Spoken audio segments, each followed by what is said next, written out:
Well, hello everybody. Welcome back to the Horizon Managed Services Podcast, Episode 2. I'm here with the owner of Horizon Managed Services, Rob Stoner. In this one, we're going to be talking about selecting an IT provider. So basically, what to look for and how to make the right choice for your business. So in this one, we'll go over a few options that business owners have when selecting an IT provider. But just to kind of kick things off, in a scenario, how should a business owner, even know in the first place if they need an IT provider? Coming from you as a business owner in the IT space, how should a business know if they even need an IT provider in the first place? Sure. I mean, for me, it's really simple. It boils down to, if I were a business owner not owning an IT company, let's say I own a small manufacturing shop or something like that. Odds are I didn't get into the business that I'm in to take care of computers, to manage technology, to keep things secure. I got into the business of making widgets or whatever the business is that I own. And it becomes, as you kind of step back from your day-to-day and look at how much time am I spending actually either making those widgets myself or managing the team and kind of focusing on the business growth versus how much time am I spending on technology-related functions for my business. When you start looking at that and going, I'm even spending 10% of my time dealing with technology, that's when you start, in my opinion, need to start having those conversations, the considerations of looking for someone to take the IT burden off of your hands. Because the reality is, as an owner, even in our business with Horizon, I don't get involved into the nitty-gritty day-to-day in the trenches, turning the wrenches type of work that often. I mean, there are times that I do and all that, but as an owner, my time is typically better spent focusing on growing the business, on doing process improvement, on working with client relations, on a whole host of other matters that aren't turning those wrenches. And it's the same kind of thing when it comes to, as you, the manufacturing shop owner, if you're dealing with technology and being pulled away from the very things that can improve your business operationally or grow it, that's when you need to start looking at finding an IT provider. It's kind of the same as bookkeeping. Yes, when you're really small, you can do your own finances, do your own books.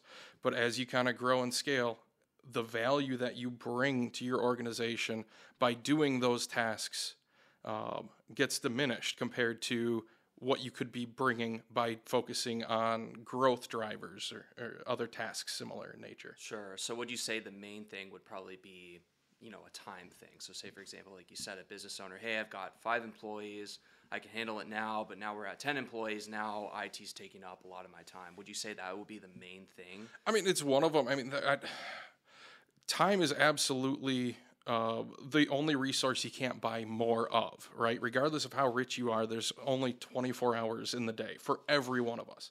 And so as the business owner, you've got to figure out, or ask yourself rather, where is my time best spent? And again, like when you're small, your time is best spent kind of being everything, wearing all the hats. But as you start growing and you go from that 5 employee to 10 employee to 15 or 20 employee, is your time best spent setting up computers and creating accounts and then making sure everything's secure? Or is your time best spent focusing on business strategy or in other areas? Not to prescribe what your time is best spent for, but typically it's not in the care and feeding of the technology systems that run your business. That's where you're most effective and can drive growth for your company. Sure. Kind of piggybacking off that a little bit. So basically, once you get to that point, a lot of business owners, and I've had conversations with business owners, they can go a few directions. And, mainly the argument I get, sometimes it could be a pushback thing is like, if you want to outsource, it costs X amount of dollars. What we can do is we can just hire somebody, butt in a chair to do all our IT for us. We just, hire in-house. They're with us all the time. But there's obviously pros and cons, right, Mm-hmm. to having an outsourced service, a managed service provider versus somebody, butt in chair in-house. Can you talk to me a little bit more about some of the, specific pros and cons of, managed service provider versus in-house IT? So say, for example, I'm at the business, I got 10 employees. I'm at that point where technology's taking up a lot of my time. I have these 2 options, right?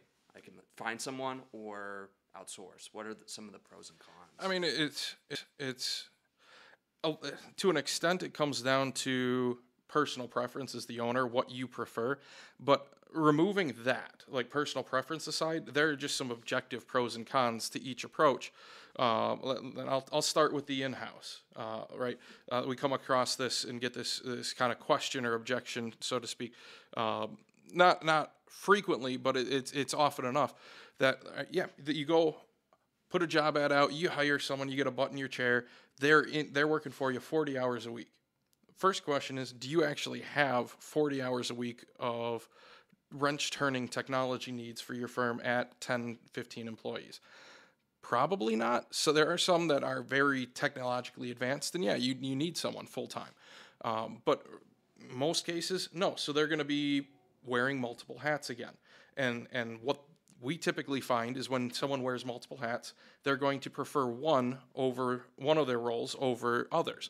And so they're going to start neglecting things. Now, unless you get someone who's really in love with cybersecurity is the first thing that most people take the hat and throw it away, because it's just such a heavy lift, and it's a never-ending process to try and stay secure and to improve things. But aside from that, and aside from the risk of them getting bored supporting 10 computers, right? I mean, that's always a risk if they're going to say, hey, I'm working here, I got a steady job, but it's limiting my growth. And so, like, either they're going to be twiddling their thumbs, or you as a smart business owner are going to give them more responsibility, and they're going to then choose which they prefer. Or they're going to start looking to move on, in which case you're going to be back at ground zero, you're going to be supporting the technology, and you're going to have to find someone again.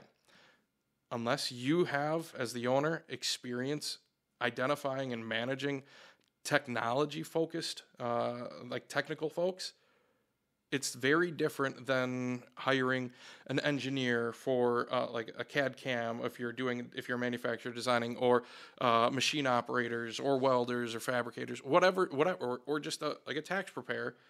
It's a completely different skill set to, one, identify the skills, and two, to manage them day to day. So it's going to take a lot of your time still. Another factor to consider is it's not just their wage, whether it's hourly or salary, that it's going to cost you. You start with that. Let's say entry-level position in our area is like, I don't know, 40, 50, 60, depending on experience and what the specific needs are. And whether you're getting someone fresh out of school and they're going to cut their teeth in your environment and make mistakes, or they're going to come in with experience and be able to just kind of set direction and go. After that cost, that's just your hard cost. You've got all your soft costs, which are your health insurance, your additional taxes and FICA and things like that. They're going to need a computer. They're going to need multiple monitors. They're going to need some kind of an expense account. They're going to need all sorts of other ancillary tools, not physical and software tools, to manage the network securely and efficiently. All of those costs add up over and above the cost of the employee themselves. And so it starts to really get lopsided as far as whether you're getting your bang for your buck with an internal employee. The other side of that argument, though, is they're focused entirely on you, and they know your environment inside and out. And we counter that. We're an MSP. We counter that all the time with, we bring an entire team, and we do the same level of due diligence and understand your environment. We want to understand your process. In a lot of cases, we'll sit there and have our technicians literally spend half an hour sitting right next to just pick an employee and understand what their typical day-to-day looks like, what their tasks look like. Partly to understand, can we improve this for you?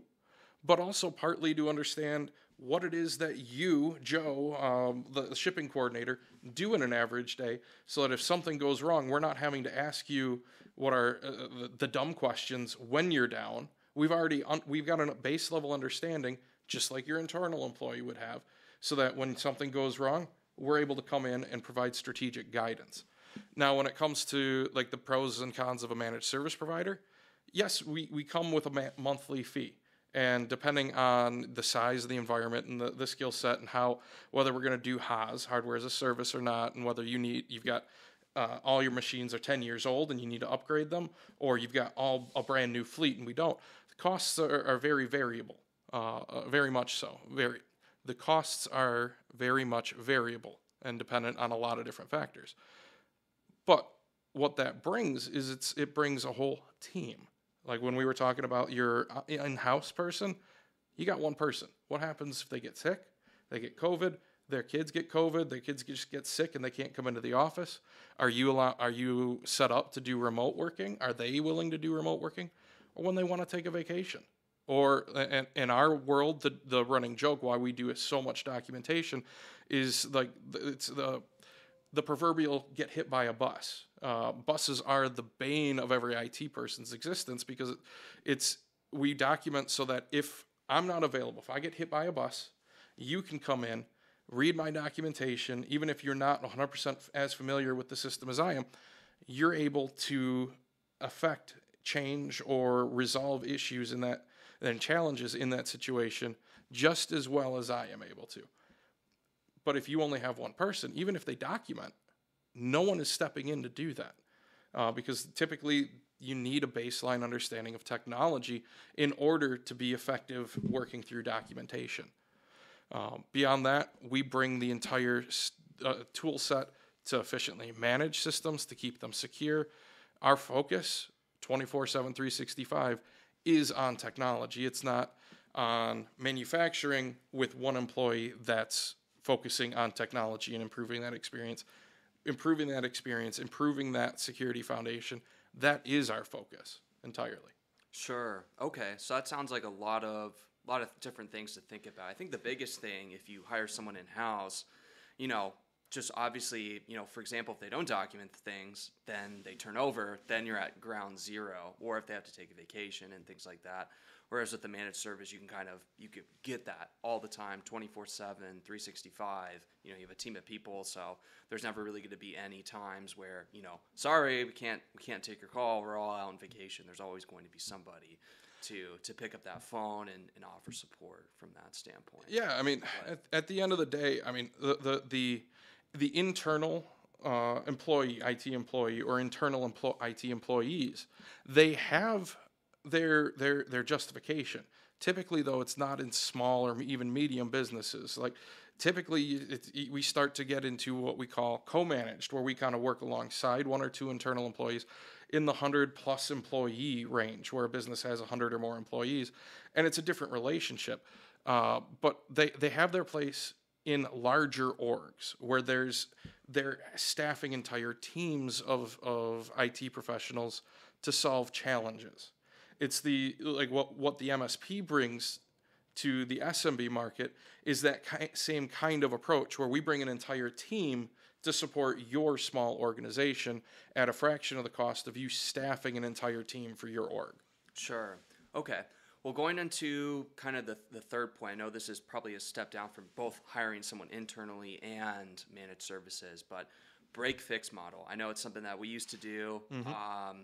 Companies still do it. Seems like it's getting phased out. It's going to be eventually phased out. But is there any type of business that could still benefit from that break-fix model in 2022? I know there's plenty of clients that still have that type of model. Basically, if something's wrong with their computer, call someone, they come fix it, they bill you per hours, you're all set and done. Is there any businesses that could still get away with that now or not as much? The reality is there are quite a few businesses that feel that they can, that they feel that that's in their best interest because they see, okay, maybe I instead of paying $2,000 a month to an MSP with a just fixed fee, $2,000 a month flat, they only call when there's a real issue. Like their computer's been down for 3 days and now they want it fixed.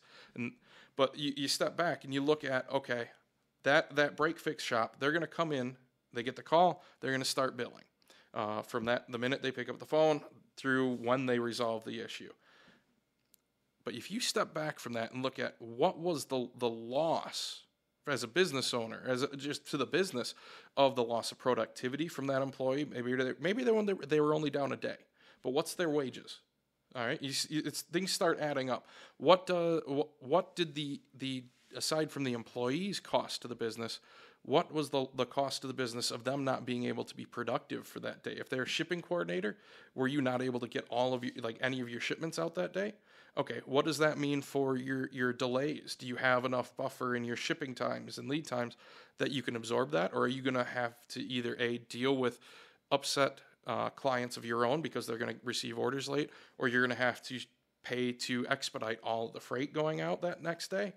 Not to mention now you've got double the amount of shipments going out the day after. There's a lot of cost that goes into using break fix that isn't necessarily hard dollars up front that some small businesses are still willing to spend. Think of like what if those clients get their shipments late? What does that do to the goodwill of your company? Are they going to post negative reviews online? Which then, okay, that in and of itself is not good. You have to respond as a business owner, or someone on your team has to respond and try and make that client whole, make them happy. But also then it's out there in perpetuity. What does that do to future sales, to future revenue? It's the best way I can describe it is it's penny wise, because yes, you may in the short term save the hard dollars that you would be spending, but it's penny wise, pound foolish, because you're not paying attention to everything that you're spending in order to spend just a little bit. You're focusing on just the little bit of hard dollars that are going out of your pocket to fix it. I kind of make a parallel a lot of times when I'm talking to people of, okay, the break fix model it is dying, but it's similar to you don't do kind of fire preparedness in your house. You just rely on the fact that if a fire starts, you're going to call 911, a fire truck's going to show up, and they're going to put the fire out. You don't think about you're going to get slapped with a bill for the fire department coming out, and you're going to have a ton of repair work to do in reactive mode. Once that fire has been put out, you're going to have to rebuild and all that. With the MSP model, the approach we take, and we've been down this path. We used to offer break fix, and we've transitioned to managed services. We're looking at, okay, how can we prevent fires? We're Smokey the Bear. Only you can prevent forest fires in a way. But we're looking at, okay, how can we prevent fires? So we're monitoring systems. We're being proactive about maintenance, and we're working with users to understand what's coming up for the business. When are the critical times that systems absolutely must function? Like a tax preparer has a very different busy season than a convenience store, than a manufacturer that supplies like Walmart, for example. And so we're taking in all of these different considerations, and we're trying to do what we can to minimize the chance of a fire sparking.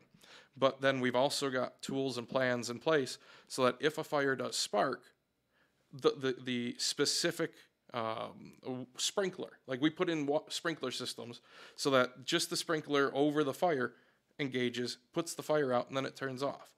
So that your whole house doesn't burn down. You don't have to engage the fire department. You're not dealing with a ton of effort after the fact to try and rebuild once a situation has happened. You're focusing on, we find it best when companies are focusing on growth and they're growing companies. They understand that kind of the benefits just almost intuitively of being proactive about things, making sure that the small things don't grow into large issues, benefits them long term. The other, for us, the reason we decided to switch, and it's not been without its challenges with some legacy clients that just do not understand the value. But we'd only engage and our relationship, we'd only have the conversations with these clients when they're in pain. Typically the person whose computer hasn't been working for a day, they've been trying to fix it and they've been bothering other people. And then we hear about it the next day or 2 days later when they've already gotten very frustrated. And so they're not happy. And they know that when they call us as a break fix provider, or let me rephrase, they know when they call the break fix provider that they're going to now start being charged to repair it. They're already in pain. They've already have this business loss and this frustration, and now they're going to lose money out of their pocket to get it fixed. And so it creates a very adversarial relationship where we're only working as a break fix provider, we're only working with you as a client when you're in pain. And then to make matters worse, we're giving you a bill afterwards for the satisfaction of us being able to try and bring you out of pain. And it really doesn't work. Our values in that scenario are misaligned with yours. Yours are growing your business, having your business and your technology be stable and secure and allow you to kind of springboard to future growth. And ours, we're only being profitable. We're only engaging with you when you're going the opposite direction, when you're in pain, when your systems aren't working properly. And so with an MSP model, everything's aligned. We're only successful when you're successful. If you're having 1,000 issues a month, or all your in an MSP model, we're only successful when you're successful. We're aligned. If you're having to call us as a client a lot every month, we're losing money on your account. It's in our best interest to find a way to smooth things out and make your technology stable and work for you and towards your goals, because otherwise our profitability on the agreement goes negative, way upside down, and it's worse than us being a break-fix provider in a lot of ways, being completely frank. Sure. Yeah, when I think of break-fix providers, and I've told this to a few prospects I've spoken with, basically, as a break-fix, the business, they make money when you have problems. Mm-hmm. So, and there's been stories where I've heard, not you specifically, but other break-fix providers, what they'll do is they'll, treat, symptoms of the issue, and they'll know it'll be a reoccurring issue, but they can fix it, they can patch it, and it'll be good for, a couple months. Then, this person's going to call me back. Yeah, absolutely. And in a lot of ways, an old joke that used to go around with clients that work, and if they're still working with the break-fix, the thought is always in the back of their mind. If something goes wrong, if they get a virus or whatever, was this just a chance occurrence, or was this caused either directly or indirectly by my break-fix provider? Because it's the only time they're going to be making money off me is when I have problems. Mm. And so it's like that. Did I really get this virus? It's kind of like the old, when antivirus first came out, a lot of people wondered, okay, I didn't have a virus before, but now that I've got antivirus, it's finding all these things. And the joke was, is antivirus actually in bringing in infections to help justify its reason for being? It's with break-fix, you never can be 100% certain that they're not creating issues. Like you said, they're treating the symptoms, not the root problem, in order to be profitable. With managed services, we have to treat the root problem, because if we treat the symptoms, you're just going to keep coming back, and we're not going to be billing you for any of that. Which, look, the whole purpose, the purpose is not how much we can bill you as a client, but it's a simple measure, simple metric we can use to measure whether we're doing our job efficiently, is that whether you keep coming back and keep having challenges or not. Sure. Yeah. Another analogy I use too, and this might not be the best one, but I tell people too, if they have a break-fix model, they're usually, sticking with the same technology and just trying to do, the absolute bare minimum. But there is such a thing as technological debt. So I tell people, and this, again, might not be the best analogy, but it's like if I'm doing something harmful to my health, like I'm drinking alcohol every single day. In a year, is it going to affect me negatively on the outside? Probably not. 2 years, maybe. But like 5 years, 10 years, then I start getting all these health problems that kind of pile up all at once. Mm-hmm. I think the same thing applies to, someone's business technology. If they're kind of just doing, the absolute bare minimum, say they have a break-fix provider, if they don't prioritize technology, they view it as just a main expense, yep. Eventually they'll be able to, patch up, all right, here's patch up this symptom, patch up that, but eventually it gets to a point where you can't do that anymore, right? When you're just treating the symptoms, you're slapping Band-Aids on all the cuts, right? Eventually, your arm is nothing. You can't see the skin. It's just completely covered with bandages. And you're then taking tape and trying to cover up the bleeding just to stop seeing it. But eventually, you have to remove all of that and try and repair the issue. And a lot of times, if you keep neglecting it for like days, weeks, months, years, and you're 5-10 years into a neglected system, it gets incredibly expensive to do we term it a rip and replace or a forklift upgrade, where everything is coming out that's old, everything that's going in is new, to kind of do a lift. You're forklifting up in the environment, the systems, and getting everything set again. I mean, you're never break-fix versus managed services. you're still going to spend the same thing typically over the lifetime of the agreement. What we find in a lot of ways is managed services ends up being a little cheaper over the lifetime, but it needs to be the relationship, and the client needs to understand that this is a relationship, that this isn't, it's not strictly an expense, it's an investment in something, that in a lever that can be used to make their business grow at a greater scale and greater efficiency. But a lot of times those individual lifts, if they've been serviced by a break fix company for years, are incredibly expensive, and then they become a barrier to actually solving the problems. You have to keep putting Band-Aids on. And in our case, like with the clients that we have that refuse to entertain managed services, we'd offer years back lifts to get them fixed, and still keep them on as break fix clients. And it would get declined because you're talking 20, 30, 40 or whatever, thousands of dollars. You're talking a lot of money to do a lift in a major project. And with managed services, when we take over from break fix clients, or clients that have been using a break fix provider, we'll typically roll all that in that project and spread it out over the course of 36 months. And so it becomes an operational expense. It becomes something that isn't a barrier to getting right-sized and realigned and all the challenges fixed in the environment. And when we find it's been incredibly successful in helping small businesses see the value and the benefit to managed services, and kind of, it's personally, I'm a grass is always greener type personality, which has its challenges, because it means that I'm always looking at, okay, what tools can we use that are better than the ones we're using now internally. But I think in a lot of ways, the small, medium businesses today that are still using break fix providers kind of have the exact opposite. It's the if it ain't broke, don't fix it mentality. And there needs to be a healthy balance of the two, to understand, okay, just because it worked 5 years ago, 10 years ago, doesn't mean it's the right, and it's still, maybe the car is still running, right?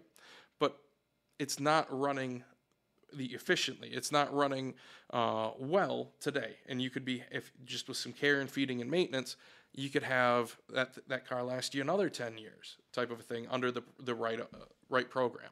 Sure.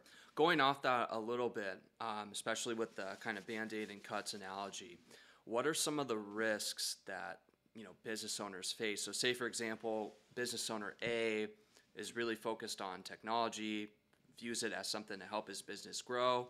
Business owner B views it as an expense and something that is, a pain, and is just doing the bare minimum from their IT and technology standpoint. What are some of the risks that business owner B faces versus, business owner A?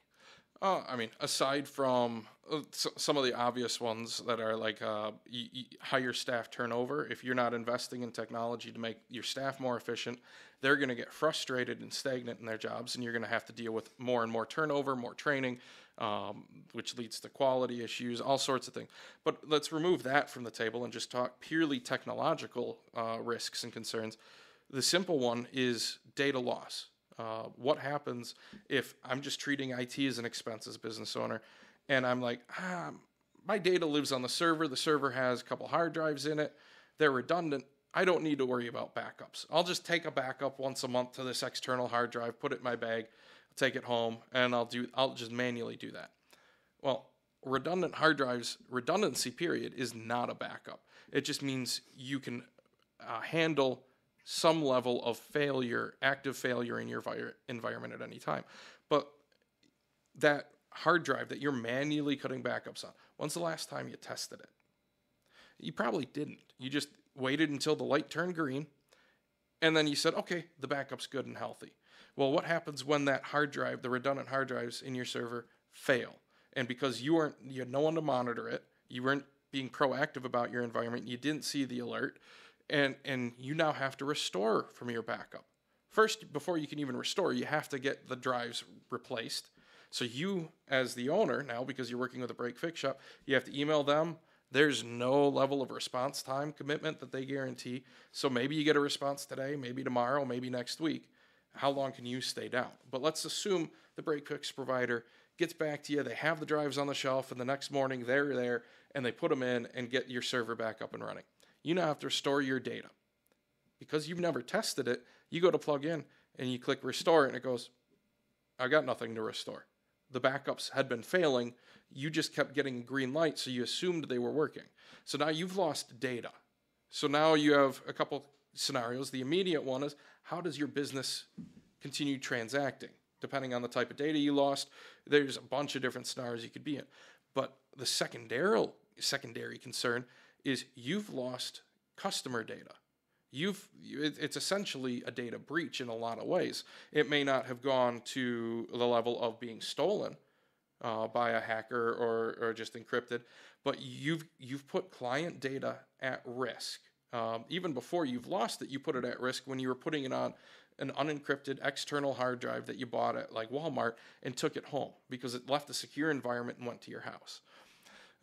So you've got a lot, just data loss alone creates a lot of risk to the business. Now let's switch scenarios a little bit and go down the path of maybe your backups are working fine, your server's working fine, nothing failed there, but you weren't taking cybersecurity seriously. As a business owner, you installed antivirus. You got your Symantec type, you went to Best Buy and bought 10 boxes of antivirus and you installed it on each of the computers. Are you monitoring it? Are you managing it? Is it getting updated? Odds are probably not, because you bought it yourself. You're working with a break-fix provider. There's no level of monitoring commitment there. What happens when Susie in accounting receives an email that claims to be you and says, click here, pay this invoice? I approve it. She clicks there. It's a phishing email. She enters her credentials thinking she needs to sign in to view the invoice. They now have access to her system, to everything she has access to. She downloaded what she thought was the invoice. It was actually a crypto application. Immediately started locking her system and spreading to the other computers because you weren't running a proper EDR and it's an enterprise detection and response type of tool. You were running just basic antivirus. Nothing trips, nothing sends an alert, no smoke signals go up in the air. So you don't know that anything's really spreading through your network. Nothing's actively stopping it from spreading and looking at, does this look like an infection that's spreading? It's just going, does this look like a virus? No, I haven't seen this before. Okay, I'll let it run. So now all your systems get cryptoed. You see messages on your system saying, pay X number of Bitcoins to this address. You look up how expensive a Bitcoin is these days, and you realize it's tens of thousands of dollars. Even right now when we're recording this, a Bitcoin's still like 13 or 14,000, I think. And so it gets really expensive really quickly to try and restore that and get your decryption keys from a hacker, from whoever crypto lockered your system. But you never have any guarantees that when you get those keys that your files are even going to be recoverable. And typically what happens in a crypto scenario is not only are your files encrypted, but they've been copied off. The hacker has a copy of them. And so that's why it's called ransomware. They're ransoming your files both on your system and the copy that they have to try and exploit you to pay them in Bitcoin or some other kind of cryptocurrency to get your access to your files back or to delete the copies that they have. But again, you have no guarantees that they're going to, if you pay it, they're going to give you the right decryption keys and that they're going to delete the files that you have. But let's say you've got this $10,000, $15,000, $20,000. You pay the Bitcoin ransomware fee, disregarding the fact that in most cases it's, let's say, frowned upon. It's typically, in a lot of cases, you have to be very careful with regards to where the ransomware, where the payment is going, whether it's actually being banned by the U.S., assuming you're a U.S. company, whether you can even legally pay that ransom or not. Because if that ransom is going towards groups or countries that are known to support terrorism, you're not legally allowed to pay that ransom.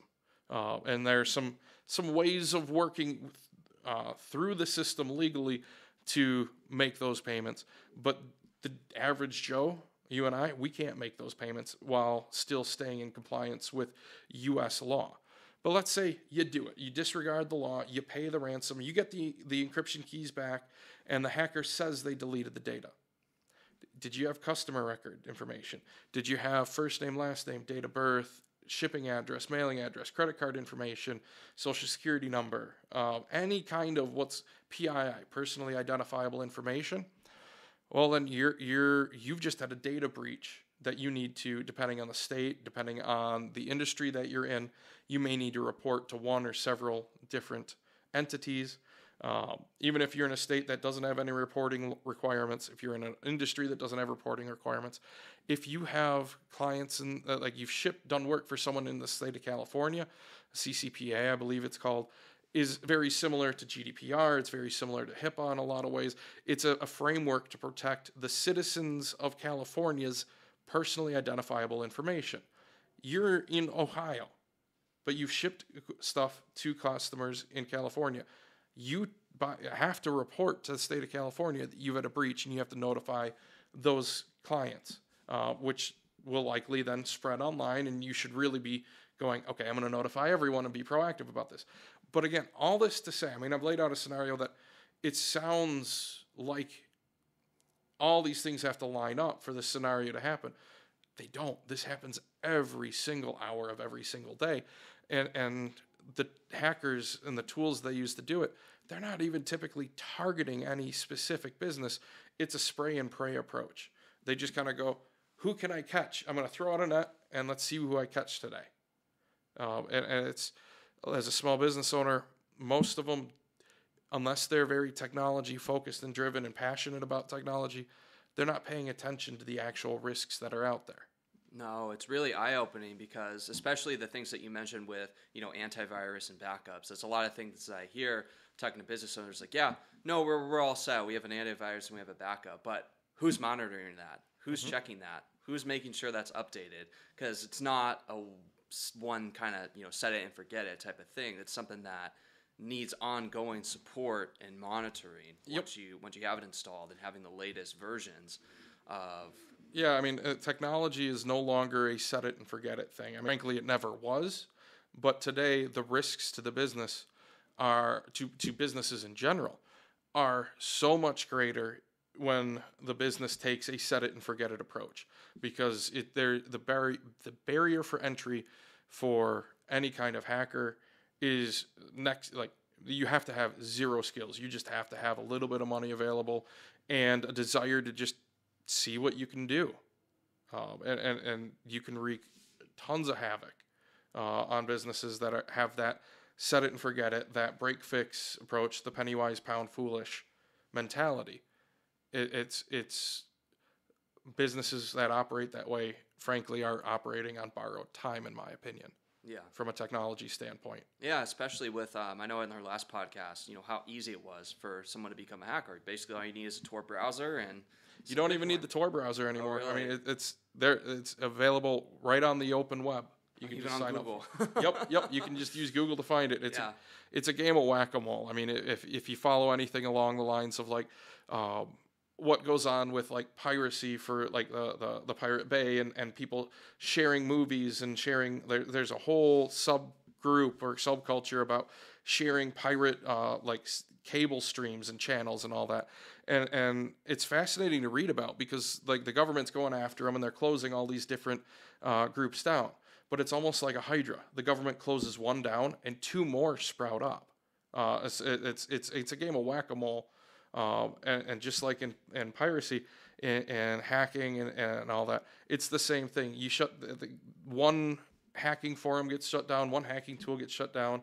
Well, two more are going to spring up, and it's almost in a lot of ways an unwinnable war at this point, where the good guys can't win. They're just having to try and keep the defenses up. I mean, the reality is the hacker only needs to be lucky one time.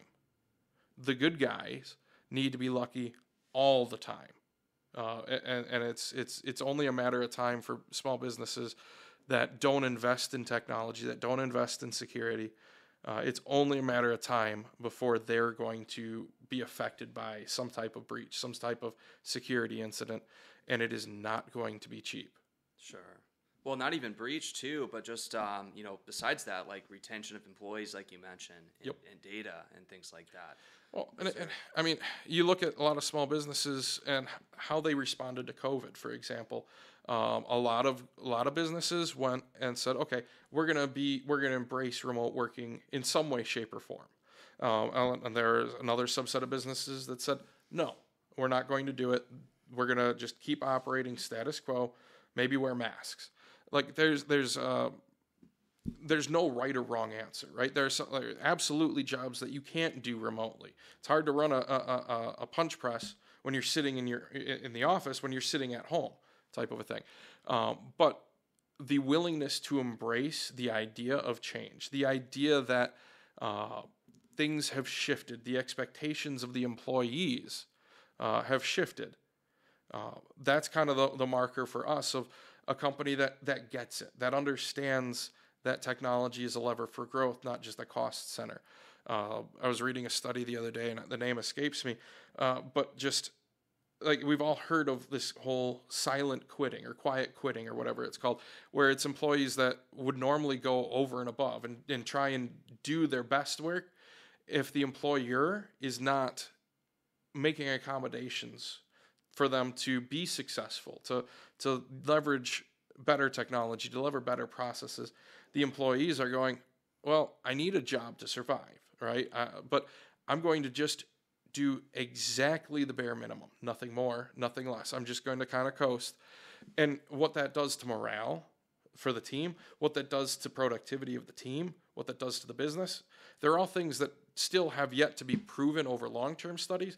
But any reasonably smart person can look at that and go, if I just, as a business owner, invested a little bit in my team and embraced some change, maybe we do a hybrid work, maybe we allow some team members to be fully remote type of a thing, or whatever. There's a lot of different possibilities.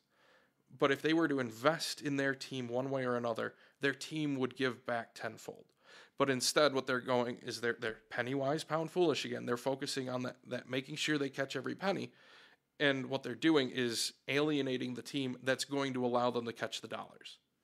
And in a lot of ways, technology, it's failed to produce what we thought it would back in the 60s and 70s and 80s when the personal computing, the mainframes and then PCs were revolutionizing and going to make it so that you only had to work like 2 days a week or something like that.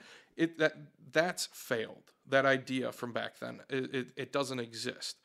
But what technology has allowed us to do is to allow one employee to be productive well beyond the ideas or any concept of productivity of the employees back in the 70s and 80s and early 90s. And a lot of employers still don't embrace the idea that technology is kind of a force multiplier rather than just a necessary evil. Sure. No, that makes a lot of sense from that standpoint. I've seen it just by clients I've spoken to with employee morale where technology was a cost center and they didn't like it. Basically, I'd hear employees complain about what they do on a day-to-day basis versus, the latter, where they have all the tools, necessary to do their jobs well and to be happy in their jobs. Well, I mean, it's a very simple calculation. We did it for a prospect recently where just let's take one employee has every morning their computer's slow. And so they end up wasting 5 minutes sometime between like 8 and 10 a.m. They're going to do a reboot at some point during that window. And a reboot takes 5 minutes a day. It's not much. They go get a coffee and they're basically back. But you look at what does that cost the business over the course of a year? It's over 40 hours of lost productivity because that employee has an older computer that needs to be rebooted daily during a certain window or during certain tasks or after certain tasks. And so in the individual day, it sounds minuscule. But then you just look, I just paid someone 40 plus hours this year to click the reboot button and go get coffee. What does that wage add up to? What would they be able to do for you as a business owner or for the business as a whole if they were able to be productive during that 40 hours? You put a week back into their time every year. Just think about what that would do, and then multiply that by all your employees. and how much greater efficiency, how much more could you accomplish as a group, as a team, as a business if you had that time back. No, that makes 100% sense. Even with my computer, I know when it came to editing the podcast videos and things like that, there was some space being taken up on my laptop, which it was being slow, and I was like couldn't do the video editing and stuff. And then immediately, I know you reached out, and then Brendan reached out too. It was like, hey, immediately got the tools I need. Now I don't. Yeah, it's like okay, yeah, maybe we bought you an external SSD to just like throw all the video footage on there, so it's not sitting on your internal. What did that cost us? Maybe $200, if that. Mm-hmm. And how much did it put back in your day? How much time did we lose from your system crashing during an export because it ran out of space? How much frustration were you going through? It's not just about, like, not everything has a dollar ROI, like an immediate dollar ROI, but from you being happier, being more productive, not being frustrated, that's going to be visible in your output. And if, like, by improving your output, we're getting an ROI from that. We're getting a better quality product. You're being more efficient. You're enjoying your job more, and so it's in a lot of ways it's less about me as the employer going, how can I get the most out of you, the employee, while spending the least.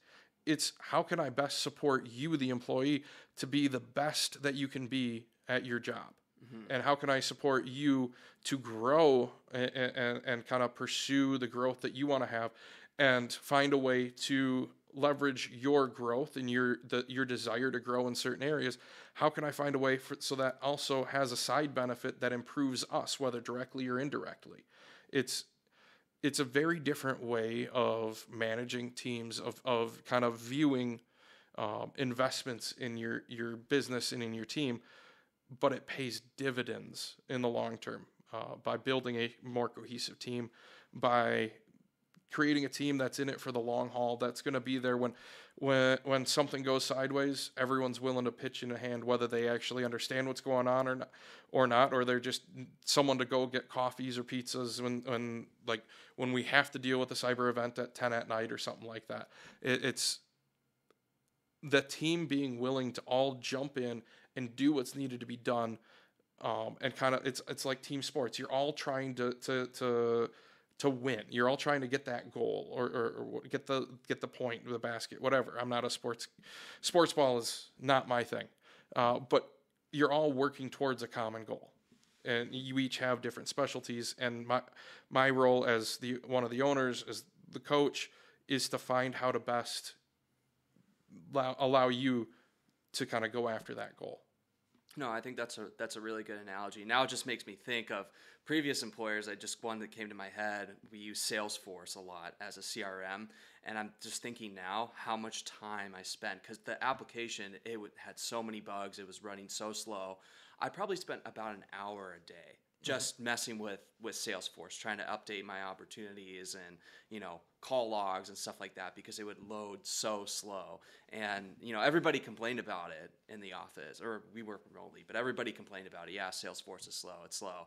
And just kind of nothing came out of it. So I know the company, very large company, they had a lot of turnover, but it's just interesting to know about those kind of things. Well, and I mean, just think, if you were spending a day or an hour a day just waiting for Salesforce to update and refresh and get your stuff logged in, how much more effective could you have been if that was, let's say you moved to a different CRM, or they fixed all the bugs in Salesforce, and you only spent, if you got half an hour back, because nothing's going to give you the full hour back, where you're going to need to use some kind of CRM, but just an extra half hour to be, in your case, calling on clients, I'm assuming, or trying to work with client relationships and better nurture those to grow the relationship. I mean, how much more opportunity would that have generated for the business? Oh, probably. I mean, for me, because usually our expectation, it was a very transactional sale, but it was, one sale a week pretty much is what we were shooting for. So for a month, if I had 30 minutes back in my day, that's how many of your hours a week? Yep. And it usually takes me, I don't know, like 50, 60 calls with current clients, set up a few meetings, run like 10 meetings. That's one deal. So however many, probably like a deal a month or something. Yeah. Like that. I mean, you're talking another 10 hours plus a month put back in your available time to be going after the actual pursuit, like you're pursuing the actual goal of the business, and all that. But no, you had to deal with an inefficient system that stole time away from you and actively made it harder for you to be effective in your job. Sure. Yeah, and it's just eye-opening to think about those things, because it's something that, as an employee, you don't really think about immediately, Or same with a business owner. It's kind of like, it is what it is. It's really hard to pinpoint, those things that could be hidden costs. Another thing that came to my mind too, especially with employees and that quiet quitting thing, it makes me immediately think, because I know the forefront now is Generation Z coming into the workforce. Yep. A lot of them are graduating school. I think the youngest is like 10 years old. I'm at the cusp. I basically am like the oldest year of Gen Z, 25. So I'm like on the borderline. But I'm just curious to hear, as a business owner yourself, what you think about what businesses need to do to, attract, retain, grab the interest of Gen Z, because it seems like it's been tricky. It's been tricky for a lot of business owners, and they've been really, there's mixed messages about Gen Z. Yeah. I see it all the time. It's like, they're lazy, they don't want to work, they all want to be TikTok stars, which there are some people that I definitely can agree with that. But then there's other people that are not like that. So I'm just curious arguably there's always like a kernel of truth to a stereotype starts with something. Someone had a perception, or whatever. But like you said, not everyone in Gen Z wants to be the TikTok star or the YouTube star. But they're being raised in a culture and in a society where they're not watching cable.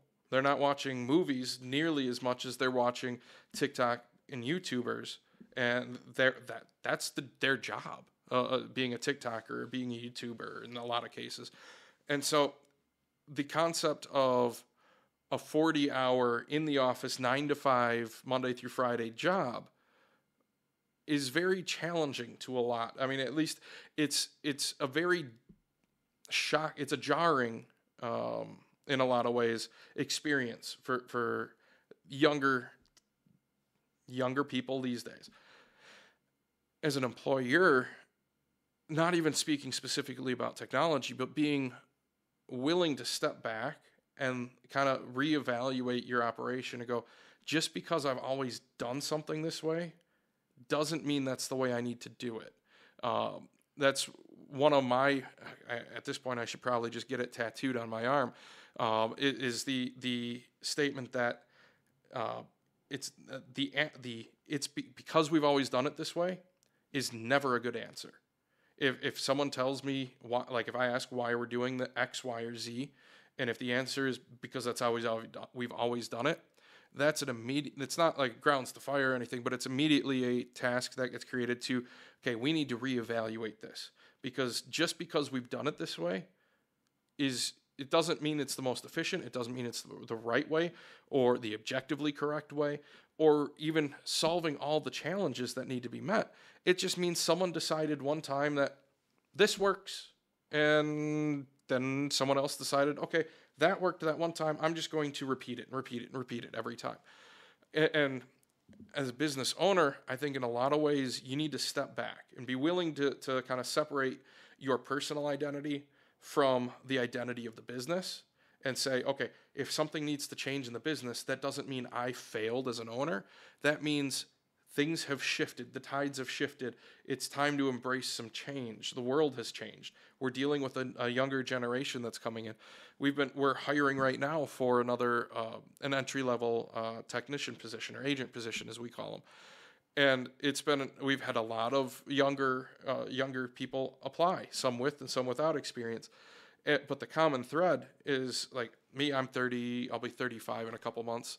And I think that makes me Gen Y, but I was always born, or I always believed I was born in the wrong generation. I've just been born old. But like myself, my business partner, Mike, and our service delivery manager, Joe, as we go through these interview processes, the common thread in a lot of cases is people aren't even showing up with a button-down shirt. I mean, I've had people like interview wearing hoodies, wearing like raggedy sweatshirts with holes in them.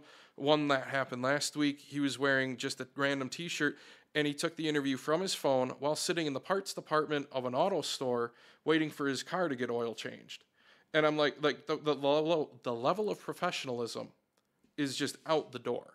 Like, and to an extent, I think there's a shift that we as business owners need to go through, because like in my how I was raised anyways, I can't say my generation, but how I was raised is you dress one level up from the environment you're walking into. If they're business casual, I'm going to be at least wearing a tie and maybe a sport jacket if I'm going to apply. I'm going to have my resume ready. I'm going to prep with some questions. I'm going to research the business I'm applying to. In a lot of cases these days, you ask someone if they have any questions. No.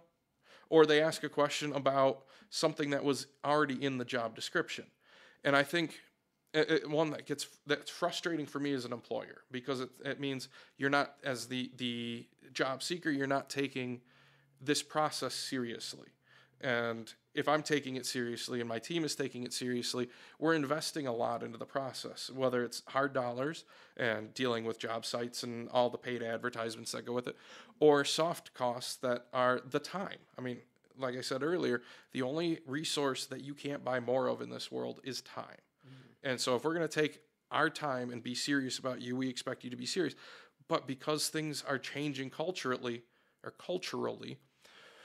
I think to an extent, myself and just business owners in general need to start adjusting our expectations, that this generation is not the previous generation or the generation that we were raised in.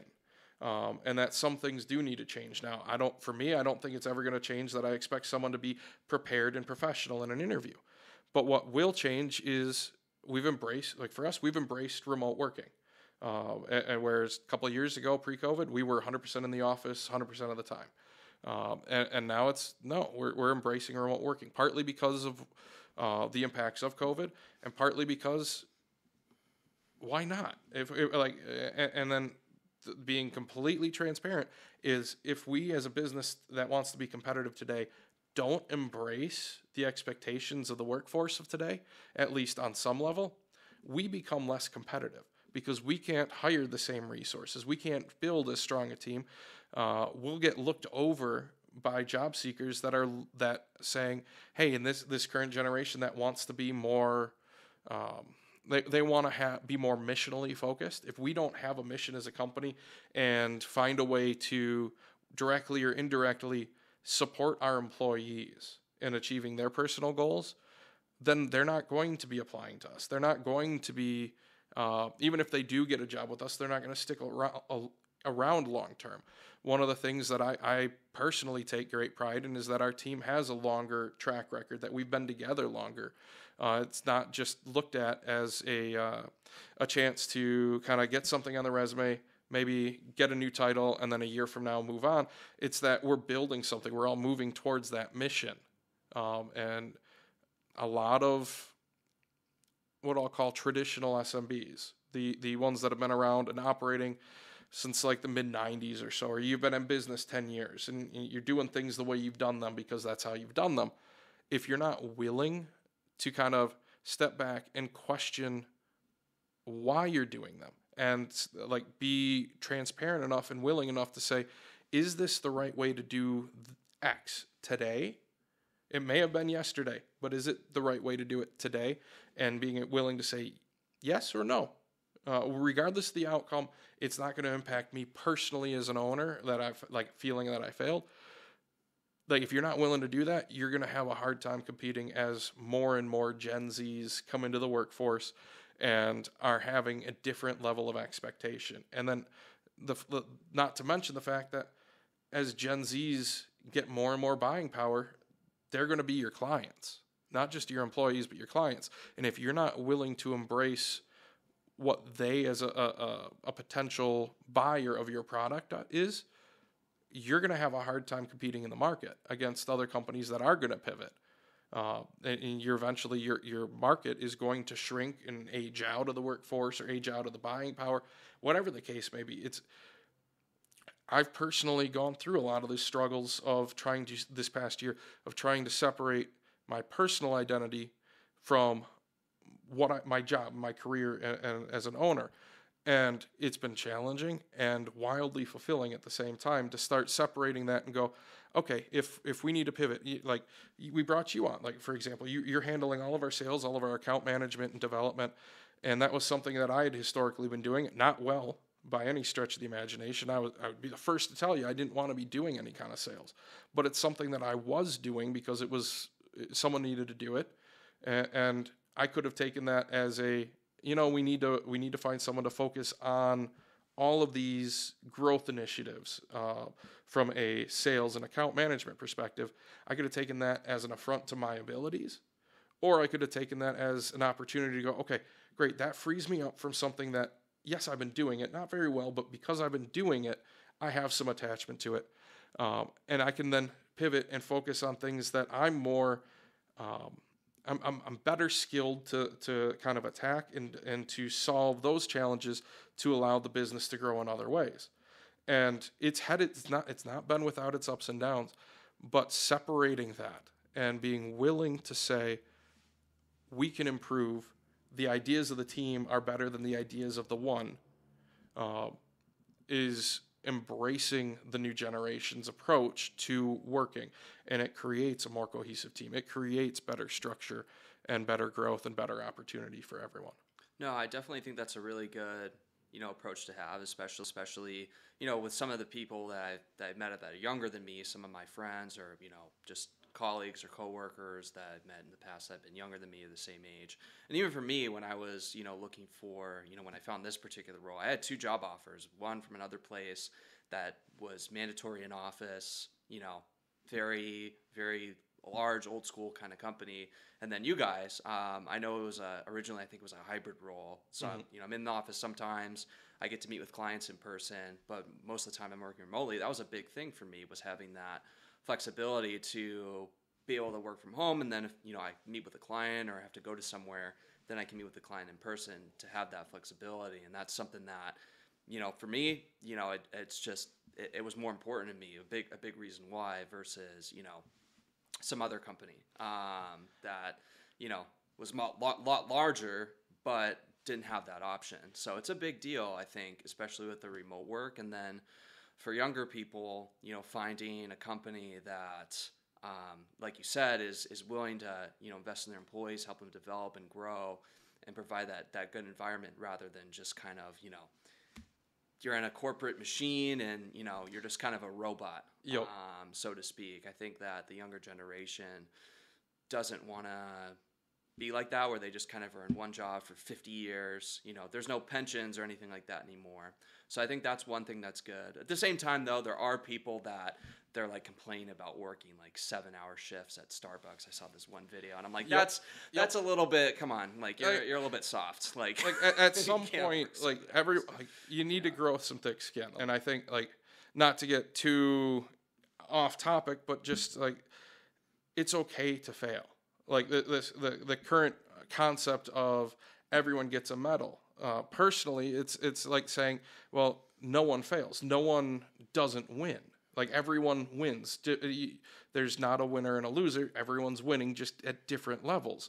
And I think that has created, to an extent, some of the challenges that, as an employer, we're potentially being asked to also be a not a parent, but kind of like a mentor almost, to help bridge the transition from youth to career-minded working in a lot of ways. I mean, we've been very lucky, whatever term you want.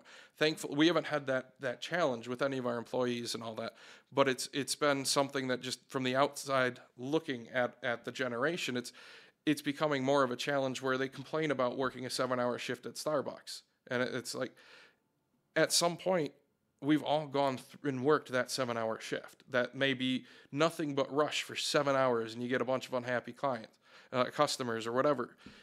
We've all gone through those experiences. That's kind of, it's battle testing. You're building your mettle and finding out, okay, you're finding your limits. What can I do? And if you're not willing to push yourself and try and challenge yourself to grow, then you're going to just kind of be stuck in that rut, working those 7-hour shifts at Starbucks and being frustrated. But if you're willing to kind of find what you can actually do and achieve if you put your mind to it and you're willing to kind of put your head down and grind a little bit. It's worthwhile. Even if you never get anywhere, from a personal standpoint of being able to step back and go, you know what, I did my best. To heck with whatever the world says, I put in the time and I did what I could to achieve, and this is where I got, and that's good enough. Like, there's a lot of value, in my opinion, to just that personal standpoint. Sure. Going back to the topic, I know we got off. We got way off topic there, yeah. Just a little bit. Just about, say, for example, like going back to the IT providers and essentially what a business could do from an IT standpoint. So obviously we went through break fix, we went through managed services, we went through in-house. So say, for example, I'm a business owner. I'm at that point where, there's too much time being taken off my plate. I want to go the managed services route.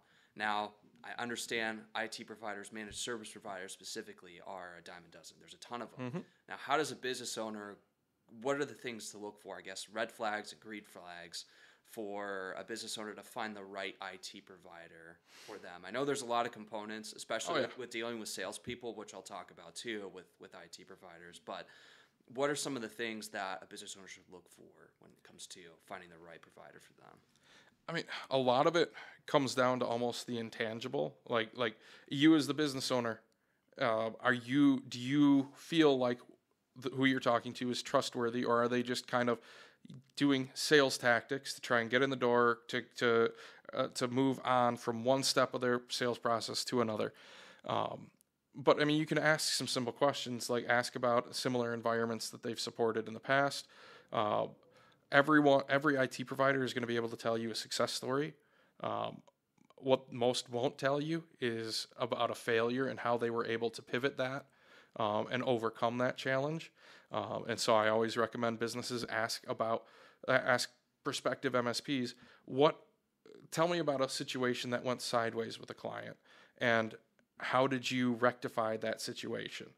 That to me, when I'm looking for partners, when we're evaluating other tools to potentially integrate, or we're looking at prospects, it's a two-way street. Like if we don't have that kind of a rapport that gets built, if we don't have the warm and fuzzy feeling, like you just know internally there's a green flag going up, then like listening to that internal voice is something. There's a lot to be said for the intangible, that you just know something is off.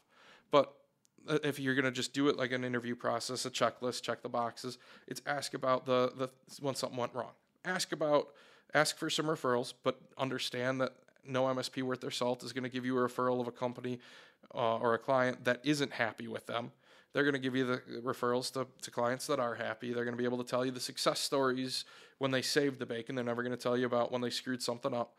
But it's ask about the technology that you use. And what their experience level is, but understand in a lot of cases there's a lot of ways of making it sound like they're saying yes without saying no, and without saying yes too. But for us, the way, like, let me give you an example of, because it's kind of hard to put into words, of just a checkbox, but our prospecting process, how we gonna meet with clients and kind of do a discovery, is different than others in a lot of ways. We don't just walk around, count the computers, and then give you a price. We bring in some equipment. We want to understand what's truly going on in the network. Again, there are a lot of providers that do that, but what sets us apart is we'll have an engineer spend time with each of your key employees, not Mitchell, our account rep, but one of our senior engineers. A lot of times it's a service delivery manager, and he wants to go and understand what the challenges are of your employees and what they do, and watch what they're doing, to understand and start getting some ideas. Are there opportunities where we can provide value to you as a client of like efficiency gains, or putting in some automation, or whatever the case may be? So what you can do as a prospect, you're a business looking for an MSP, is have those conversations about what could we do.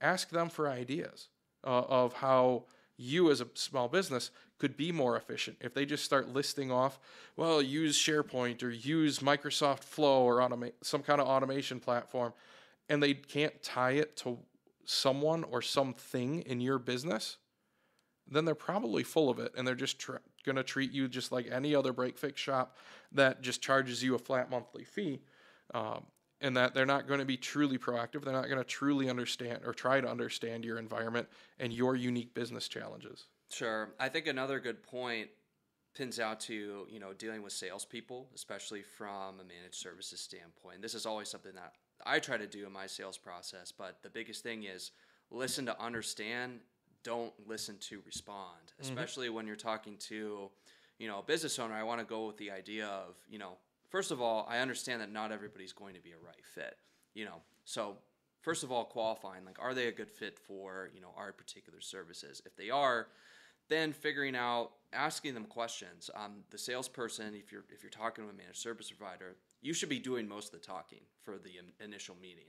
The salesperson should not be doing too much of the talking. They should be asking good questions, open-ended good questions to get you to describe what's going on. And then from there on out, they'll slowly guide you through the process. But for me, I try to figure out what's the main thing that a business is trying to achieve. And usually it's based on a couple things. Like, one, if they're trying to grow their business, that is the main thing that I look for. Are they trying to grow their business? Are they having pain points growing their business from a technology standpoint? The other scenario is, two, they have a provider and maybe they're not happy with that current provider, whether it be with response times, issues, whatever. If it's just the price, then it kind of gets a little bit sketchy, because then it's like basically just a price war, which we don't really want to get involved with from that standpoint. And then the third is they're outgrowing their current IT infrastructure, or if they have somebody on staff and they need extra support. So basically, when you're dealing with a salesperson, if you're a business owner, I would say, from my perspective, is how does that salesperson talk with you and interact with you? And do they understand your business? Do they at least try to learn to understand your business if they don't know a lot? Because if I'm a salesperson going into a meeting, I know a little bit about the company. I do some research. I spend about 15, 20 minutes on their website. I usually know who the employees are, what they do, how long they've been in business. But I don't know all the ins and outs, like what systems they use and their proprietary softwares and their day-to-day. And I think that some business owners get a little bit, if you're a salesperson, you're reaching out to me, you need to know everything about my business. But that's just impossible for us to do. Oh, sure. So when I'm meeting with a business owner, I want to basically ask them questions to get them to open up and describe to me what they're doing. And then, I move into, hey, we can do this for you. We'll do a deep dive discovery. I'll meet with some of your key employees. We'll have an engineer, and we'll evaluate, what you're doing right now from a technology standpoint and make recommendations. And when I build out proposals, I want to tailor it to something that will help their business, either if they're growing or if we can provide better service than their current provider. And not necessarily go into, basically, here's all the things that we're going to do. Here's Microsoft 365. Here's licensing.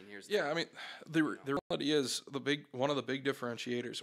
MSPs, we're in a service-based business. Yes, we all sell products because the products are needed by our clients, but that's also how we provide service to our clients. We're not a company that makes widgets and we just sell a widget and we're transactional.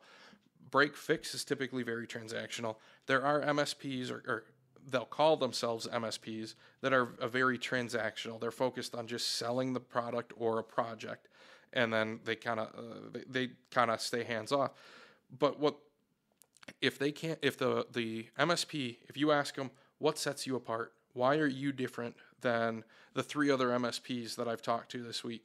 If they say anything like, well, we hire the best techs, we've got the best response time, our techs care more than any other MSP's techs, I guarantee you all 3 of your other MSPs that you interviewed with gave you similar answers. If they can't put to words a differentiator, a value proposition that's different than just we're better than the other guys, they're not. They're not better. They're going to be the exact same. They're going to use different tools, but your outcome is going to be the same, and that's not less than satisfied, basically. And if they're doing all the talking, like you said, they're not listening. They're not paying attention to what you need. They're just thinking about all the things that they can sell you, or all the ways they can maximize the profit. Yeah, either that, because I've been in, multiple, different, IT meetings, especially with previous roles, and I've had, other business development reps that are like, specialists in, IT I'll present, and they go through basically just a smorgasbord of all the services that we're going to be providing. But I find that business owners, technically they're not super technical people for the most part. So when I'm talking to a business owner, I hardly ever mention, what we're going to do from, just here's all your licensing, here's all your hardware, software. I'm going to say, listen, here's your environment right now. You told me that you're looking to grow your business. By implementing this, we're going to position this in a way that helps you grow your business. You're going to be able to onboard employees faster. You're going to be able to offboard them faster.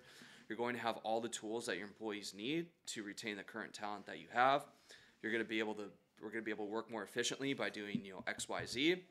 And, by then you're going to have predictable costs, and it's going to help your business scale and grow. And, from a cybersecurity standpoint, if you have to be, in compliance with certain clients of yours from a security standpoint, that's a selling point that you can use. I think a lot of business owners, that's something that they can use, because a lot of times business owners are also salespeople too. They have to sell their business. So if you're pitching a client and your business has really, really good cybersecurity, you have a really good trusted provider. If you want to, land an account that, deals with sensitive information, whether it's their proprietary information or employee data or whatever, then that could be used as a selling point. And I think a lot of business owners, that's something that they can use in their back pocket with working with an IT provider too. So it's not, necessarily just an expense, but, for us at Horizon and, the company values that we have and how it's translated into the sales process that differentiates us is, I know, like you said in our last podcast, is we want to see our clients be successful and grow. We are not a massive company where we just, basically are churn and burn with clients, where we just want your money, and then after we get your money, too bad. No, we want to see you succeed, and we work with small, medium-sized businesses in the local area. We're a second-generation family-owned company, and we want to work with you to achieve a specific goal that you have in mind. Whether if you're just unhappy with your current IT provider, if you want to grow your business, if you want to figure out ways to do things more efficiently with technology or automate some processes. We want to make your life easier and be a good business partner, because if they're not happy, then we're not happy. It's just not a good relationship. So yeah, I think that's a big thing too. I agree. And one thing I want to touch on that you mentioned a couple of minutes ago is the owner an SMB isn't typically the most technologically proficient. Whether they are or aren't is irrelevant. But what matters is if the provider you're bringing an MSP on to provide you with strategic guidance. And instead of telling you, hey, we've talked to you, we understand your goals and where you want to be, where you want to grow this business to in 2, 3, 5 years. And here's the plan where we can make sure that from a technology standpoint, you're ready to achieve that. If instead they're coming to you with, well, here's the server we'd like to do. What do you think about us putting in 128 gig of RAM versus 256? Which do you want? If they're asking you that question, they're not providing you with that strategic guidance. They're instead kind of abdicating their responsibilities as a provider, as a consultant, as a trusted resource, and instead are kind of shifting that burden back onto you for the low price of whatever they're charging you a month. And it's a huge waste, in my opinion. It's a missed opportunity because if they would just take the time to be a proper MSP and to provide proper guidance and recommendations and take the time to understand what their clients' objectives are, they could be doing so much more for their clients, and their clients would be able to succeed at an even greater velocity than they are now. Sure. Yeah. 100%. We're about to run out of battery. Yeah. Well, anyways, that's pretty much all we have for today, question-wise. But thank you guys so much for listening to episode 2, and we will see you next time. Thank you.